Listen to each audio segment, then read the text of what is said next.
Buen día para todos, mi nombre es Camilo Salazar y el día de hoy les voy a hablar un poco de lo que pude observar en la lectura que realicé de forma deportiva del texto de Baez y lo que pude incluir un poco también en mi experiencia, en lo que lleva la carrera. Entonces puedo hablar que el término de forma deportiva tiene como palabras claves o como un grupo de elementos claves lo que vendría siendo primero una capacidad de estado de rendimiento, o por decirlo así, asocia las palabras rendimiento óptimo que el deportista o grupo de deportistas alcanza en cada fase de su desarrollo, porque es algo cambiante o a lo largo de la temporada, gracias a una formación adecuada, gracias a un proceso de entrenamiento bien llevado y que se manifiesta o que es evidente en la competición o en ese desempeño final. Entonces eso es como a tener en cuenta. Un apartado importante es la relación que se tiene con el rendimiento deportivo. ¿Eso por qué? Porque a fin de cuentas en el deporte lo que importa o lo que prima es ese objetivo final de cómo me va la competencia, ¿cierto? Entonces, ahí retomando un poco la idea, básicamente lo que nos mide al final es el desempeño en la competencia, o sea, si ganamos, si perdemos, a fin de cuentas es cómo fue esa actuación, ¿cierto? Entonces mencionaba a ello dos términos que traigo a colación, que es la eficacia y la eficiencia. Nos hablaba como esa consecución del objetivo que estamos planteando desde el inicio y al final también lograr ese objetivo pero con el menor gasto de energía posible o con un gasto inferior al que tuve la vez anterior, que sería pues como lo que buscaríamos lograr, ¿cierto? Entonces también ahí podemos continuar con una línea de trabajo que tiene sobre la forma deportiva, y es que la expresaba en tres relaciones o en tres formas. Esas relaciones que se daban entre el trabajo realizado, resultado en la competencia o desempeño del deportista en el test, y que hubiera un menor gasto energético, o sea, que cada vez fuera menor. Ejemplo, en una prueba de resistencia, que el deportista tuviera valores más buenos en una capacidad de potencia aeróbica, en una capacidad test de Leger, por ejemplo, o que ese VO2 máximo tuviera valores mejores que la última vez que lo realizamos. Sería un ejemplo desde la capacidad condicional. Desde el punto técnico, táctico, de la parte táctica, cognitiva también podría ser.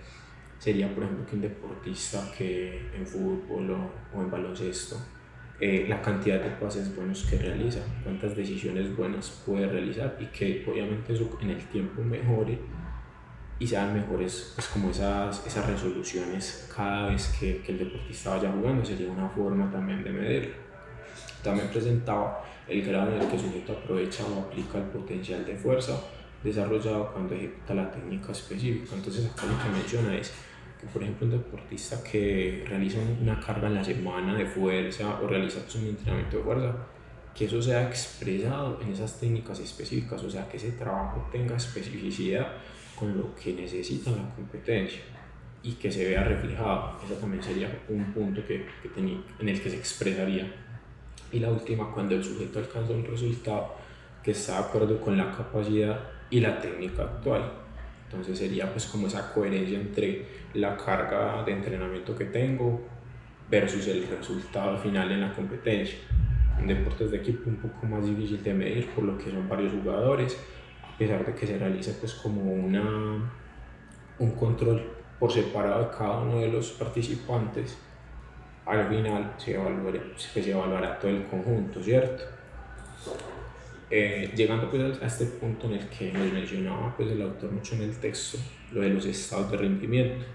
Nos hablaba que los estados de rendimiento eran infinitos, que eran modificables, transitorios, temporales, cambiantes, que esos estados de rendimiento podían verse reflejados en cada capacidad. O sea, ejemplo, vos puedes tener un estado de rendimiento en el componente condicional, otro diferente en el componente técnico-táctico, otro diferente pues en todos los componentes y en los entrenamientos, ¿cierto? Presentar diferentes estados de rendimiento, que al final lo que va a lograr es que cuando esos estados de rendimiento se expresen en su máximo potencial en una competencia, que es donde realmente pues vamos a evaluar cómo se desenvuelve el deportista, la forma deportiva se expresará en su grado más alto, ¿cierto? También nos habla pues, de que la forma deportiva viene determinada por factores genéticos, por factores biológicos, pero hace la salvedad del autor de que va condicionada principalmente por la carga de entrenamiento, que sería como el factor más importante, es un factor de que nosotros estamos directamente implicados como entrenadores a la hora de preparar una planificación, a la hora de preparar las cargas de entrenamiento y teniendo en cuenta toda esa fase de adquisición, mantenimiento y pérdida de la forma deportiva, que sería pues también como lo que deberíamos tener en cuenta, ¿cierto?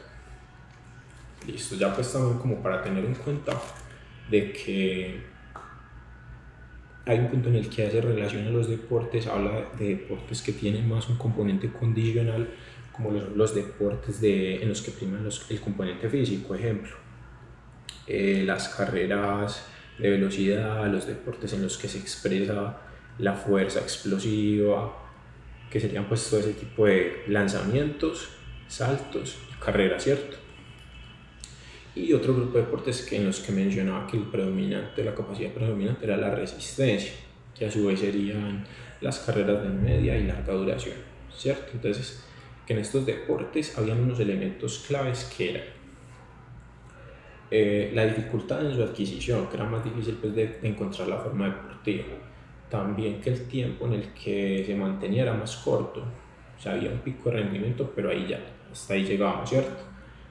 Otro punto importante era el tiempo en el que se mantenía, que ahí lo mencioné, el tiempo en el que se mantenía la forma deportiva, que es pues como ese pico y listo, ¿cierto? Ese pico de competencia. Ya la medición y la cuantificación sí es un tema que es más fácil que en los deportes de equipo, porque al ser muchos de estos deportes de tiempo, entonces el mismo resultado de cuánto realizaste en la carrera, en qué tiempo, te da un indicador de cómo puedo mejorar, cuándo mejore, cuándo empeore mi marca, y se vuelve determinante, ¿cierto?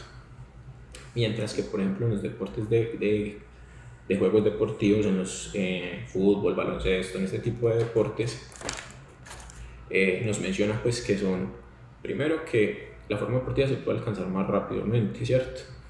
Que se puede mantener más en el tiempo, ya que son deportes en los que la predominancia es competir toda una temporada, ¿cierto? Y que son un poco más difíciles de medir, a su vez que el resultado pues no dependía de la condición física, y también muy importante que la vida deportiva era más larga, ¿cierto? Entonces eso pues como a considerar.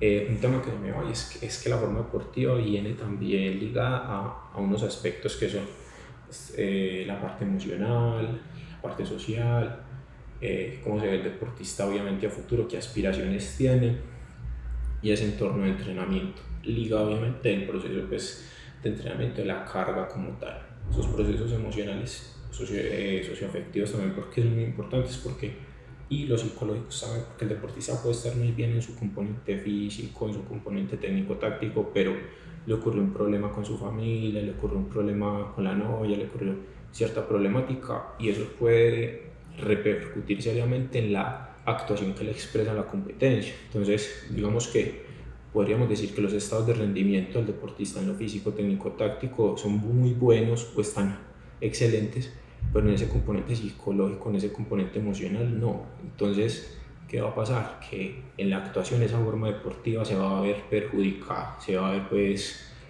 no tan de buena manera. Listo, eso es todo. Muchas gracias.